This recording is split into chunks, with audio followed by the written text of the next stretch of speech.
जो समाज के गरीबों की इज्जत आबरू लूटते थे, जो उनको सताते थे, जो उनका हक हिस्सा ले लेते थे। और सताया हुआ इंसान जब रोता बिलखता मुख्तार के पास आता था तो वो उसकी मदद के लिए खड़े हो जाते थे।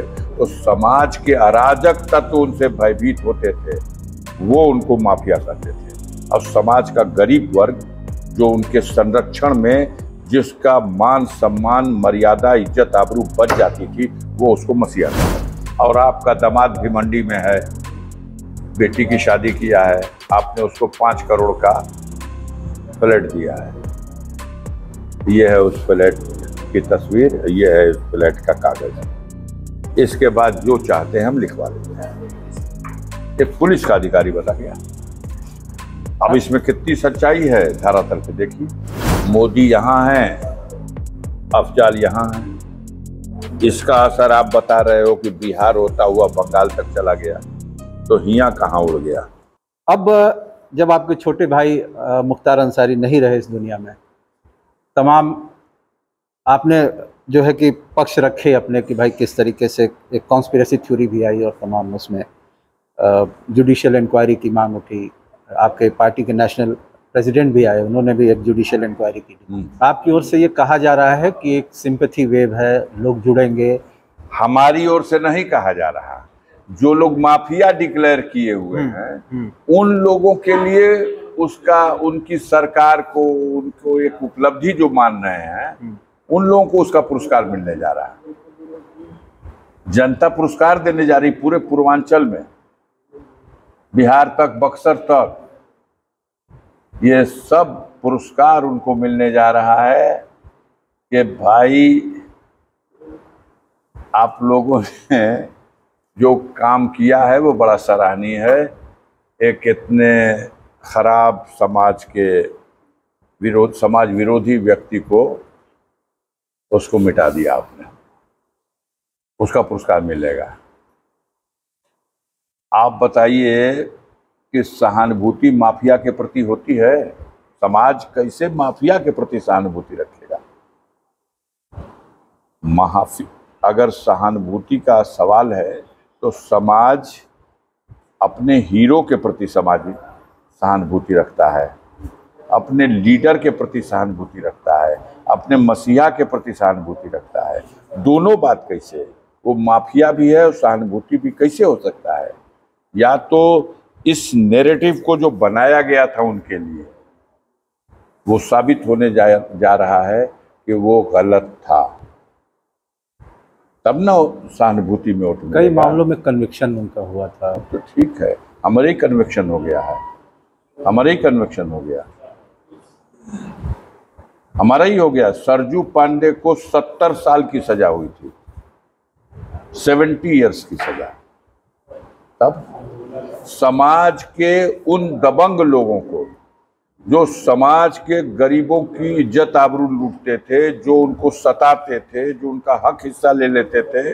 और सताया हुआ इंसान जब रोता बिलखता मुख्तार के पास आता था तो वो उसकी मदद के लिए खड़े हो जाते थे। तो समाज के अराजक तत्व उनसे भयभीत होते थे, वो उनको माफिया कहते थे।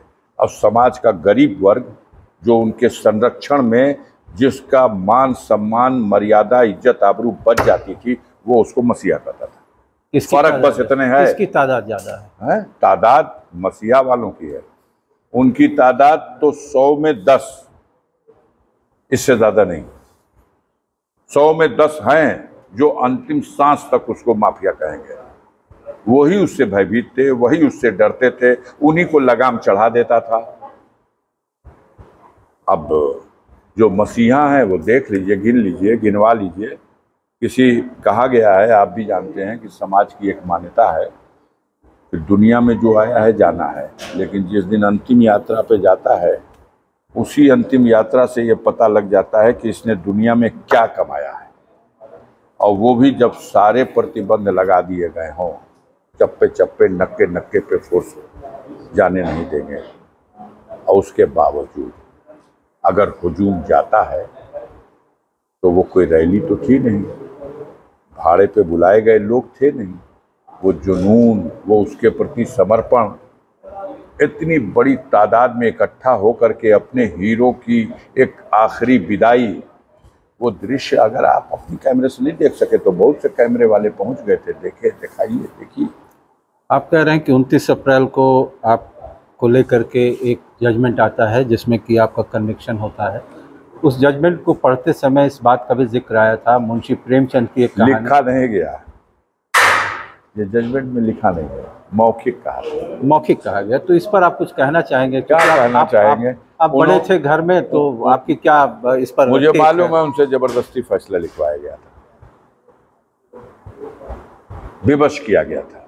मुझे पुलिस का ही अधिकारी बताया, विवश करके पुलिस के ही लोगों ने ये रहस्य बताया कि हम लोग अब न सिर्फ किसी समाज विरोधी तत्व का डोजियर बनाते हैं, बल्कि इस कुर्सियों पर बैठे हुए लोगों का भी, कब इनकी नियुक्ति हुई, कई साल ये एज ए मजिस्ट्रेट रहे मऊ में, इनकी 64,000 रुपये महीने से 36 महीने की पोस्टिंग में कितना रुपया इनका तनख्वाह हुआ जोड़ देते हैं।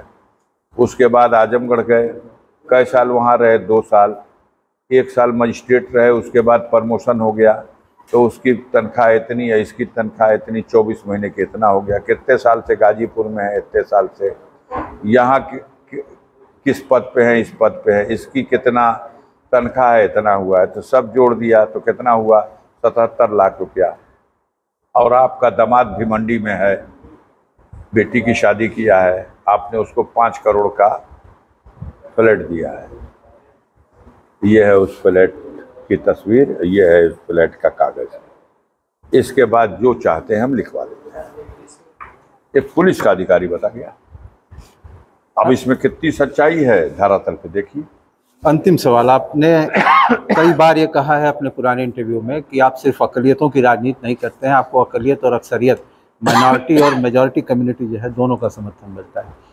तो 90% मेजॉरिटी के लोगों का समर्थन है, 90%। अच्छा, तो ये वोट में कन्वर्ट होकर के क्या दिख रहा है आपको? देख लीजिए, मोदी यहाँ हैं, अफजाल यहाँ हैं।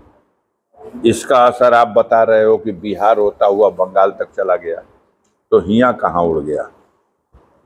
पूरे पूर्वांचल पर आप चंदौली का रिजल्ट देख लेना, बक्सर का रिजल्ट देख लेना, बलिया का देख लेना, लालगंज का देख लेना, आजमगढ़ का देख लेना, जौनपुर का देख लेना, भदोही का देख लीजिएगा, गाजीपुर का देख लीजिएगा।